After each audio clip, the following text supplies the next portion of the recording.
9:16 here on the Morning Show with Jeff and Will. We welcome in now to the Morning Show with Jeff and Will. It is Tina Traster of rcbizjournal.com. Welcome, Tina. How are you? I am fine. How is everybody on this slightly gusty but sunny morning? Doing all right. Yeah, it was a bit breezy yesterday. I went out for a bike ride. It was a lot chillier and breezier than I thought it was going to be. I know. Wowzers. But it is fall, and it's supposed to be cold and chilly, but that's okay with me. All right. Well, I think we're in for better weather through this week. Yes. Well, they're talking about 8. Mark's thinking it's going to get up to 80 on Thursday. I'm not sure that's a sign, but it is what it is. I'll take it. That's the day for the bike ride. Don't tell anybody. I'll just put that gone fishing up sign. Okay. Housing. Once again, we're going to talk about housing because in the town of Haverstraw, on the former Letchworth Village site, there is a proposal from a New Jersey developer by the name of BNE Group.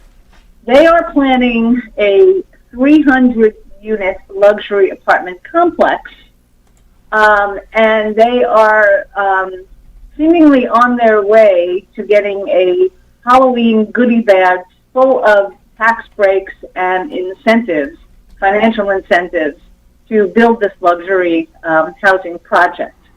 I will circle back to seemingly the reaction from the community was not a thumbs up for this one. I think based on gauging social media, the general question or the general comment was, we don't need luxury housing, we need affordable housing in this county, and we have talked about that many times.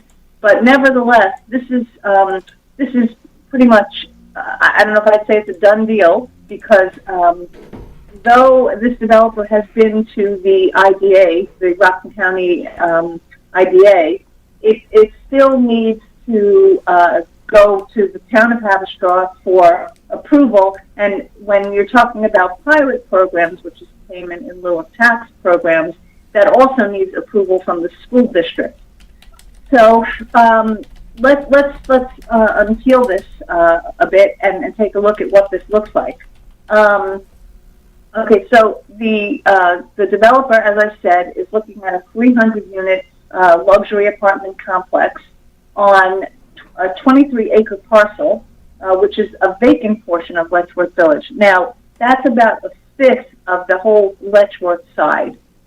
And, originally this developer had proposed 250 units and had planned to buy this town-owned land for $12 million. Somewhere along the way, in meetings, the application rose to 300 units and a price of $14.4 million for these 23 acres.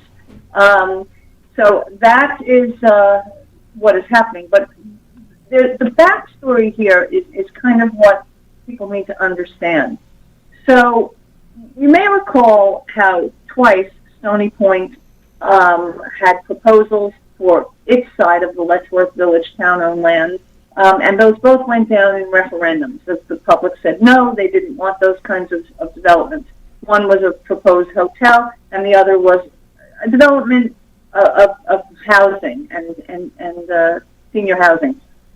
This is market rate housing, luxury housing, but the difference here is that last year the town of Haverstraw changed its 2006 urban renewal plan and added this particular developer as the, quote, qualified and eligible sponsor. And this gave the town the authority to enter into a contract for this developer to purchase this land. And let's take a little bit of a deeper dive into what this urban renewal plan means, because it's really significant. So back in 2006, the town of Haverstraw passed this urban renewal plan when it originally planned to sell the property to a different company, WCI, who was going to develop the entire 163 acres. And the urban renewal plan had specified WCI as the buyer. They backed out in the 2008 financial crisis. So in order to sell part of Letchworth to BNE, the town more recently had to amend its urban renewal plan. Last September, at a public hearing, Howard Phillips represented to the town board and the public that, and I'm quoting now from the resolution, okay, quote, for over 15 years, the town has not been able to identify another developer for all or part of Letchworth Village, close quote. I'm not sure that's actually true, and we'll talk about that at another time. But based on the representation, BNE was designated as the only qualified developer to redevelop this parcel. So, if in fact there were other developers, neither their existence nor their plans were ever brought forward to the public. I can tell you from gauging social media and the feedback that the public has different thoughts about how this parcel should be or potentially could have been developed, or whether it should be developed at all. And of course, everybody has an opinion, but when it comes to holding a public hearing on this, I think in a sense this is probably largely a done deal, unless the town of Haverstraw really takes into consideration any sort of backlash to this project. So what the urban renewal plan essentially does is it insulates the town from having, certainly they don't have to worry about a referendum because they don't need that. Even if they have to, even if there's blowback to this, they still have the clearance to go ahead and approve this project. In terms of what this developer is asking for, and again, I'd say it is unusual for a luxury development to come asking for such incentives, which, by the way, also need school district approval. I may have already said that. But what they're asking for is let me read specifically. The developer wants to pay just $75,000 annually in real estate taxes for the first 3 years, saying the land should be assessed as, quote, vacant.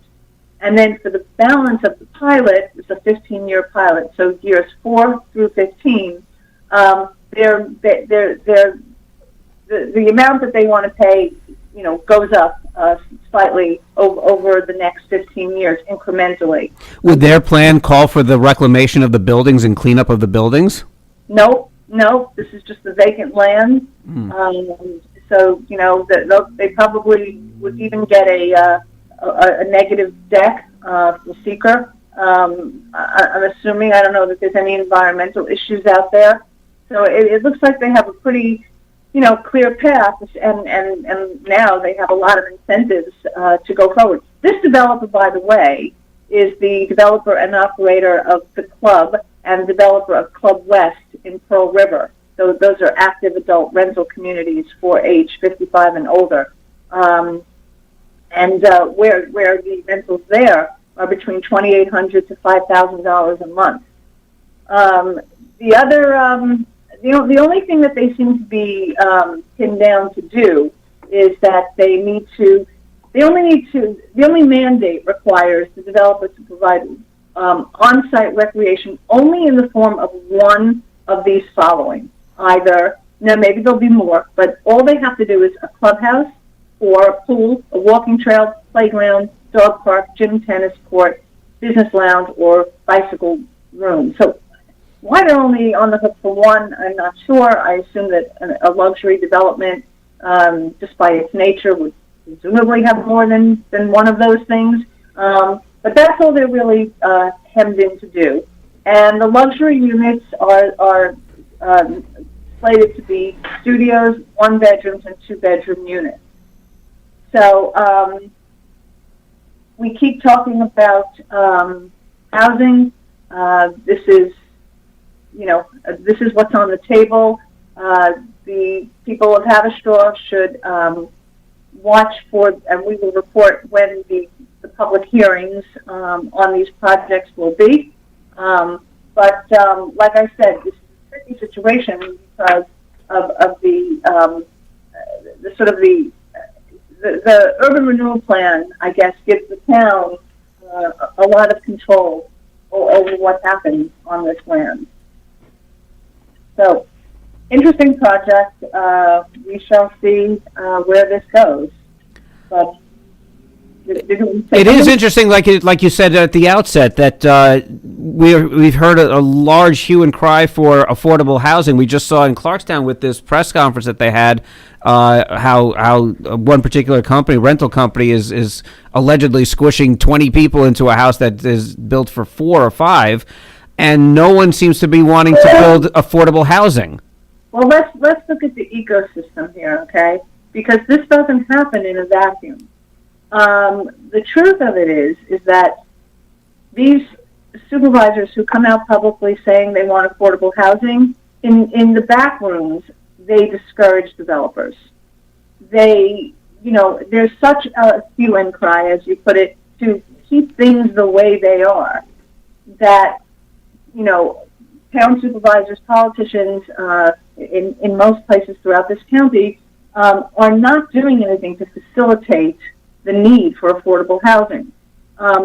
There's no accessory units, are not allowed, which is a good way to house, let's say a mother-in-law or a college-age kid. There's so many restrictions, and there's so much, talking about what is needed, but in the back rooms, there's nothing really but discouragement to put affordable housing into the communities. And so, when you have a project like this one in Haverstraw, and a luxury developer is coming there, but 3,000 units costing between $3,000 and $5,000. I mean, I guess many people on social media are rightly asking, who's living in those units? And then at the same time, more importantly, they're saying, but what about the workforce? What about young people? What about people with, blue-collar jobs? What about people, empty nesters? We don't have the supply, and, we're going to be a very imbalanced, if not already, a very imbalanced county. And with that, we have to say thank you very much, Tina Traster. We got another show coming up, but everyone who wants to learn more about this article and every other article that Tina writes and to sign up for newsletters, you go to rcbizjournal.com. Thanks so much, Tina. We'll talk to you again on Monday. Okay, just coffee with the editor November 1st at Roasters, 8:30. Excellent. Coffee with the editor at Roasters in Nanuet. Thanks so much, Tina. Have a great day.